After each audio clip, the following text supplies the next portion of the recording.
پاکستان تحریک انصاف کے چیئرمین عمران خان نے کہا کہ نیوٹرلز کو چاہیے اپنی پالیسیز پر نظر ثانی کر لے، ابھی بھی وقت ہے۔ عمران خان کل آزاد اظہار رائے سیمینار سے مخاطب تھے، جس میں انہوں نے کہا کہ اسٹیبلشمنٹ سے پوچھتا ہوں ان لوگوں کو کیوں ملک پر مسلط ہونے دیا؟ آپ ہی تو ان کی چوری کا بتاتے تھے۔ اس کا مطلب ہے کہ چوری ایک بری چیز نہیں۔ انہوں نے کہا کہ اسٹیبلشمنٹ کے پاس سب سے زیادہ پاور ہے، پاور کے ساتھ ذمہ داری بھی آتی ہے۔ آپ جتنا مرضی کہہ لیں کہ آپ نیوٹرلز ہیں، تاریخ میں لوگ آپ پر الزام دھریں گے۔ انہوں نے نیوٹرلز کو پیغام دیتے ہوئے کہا کہ ملک میں سیاسی استحکام آئے گا تو معیشت ٹھیک ہوگی، اور سیاسی استحکام صرف صاف اور شفاف انتخابات سے ہی آئے گا۔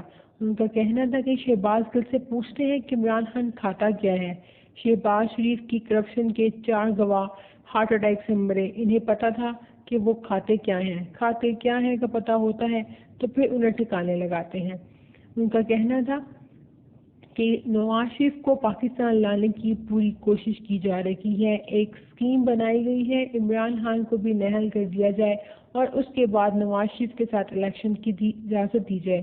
یہ لوگ میرا موازنہ نواز شریف کے ساتھ کر رہے ہیں، جو کہ ٹھیک نہیں۔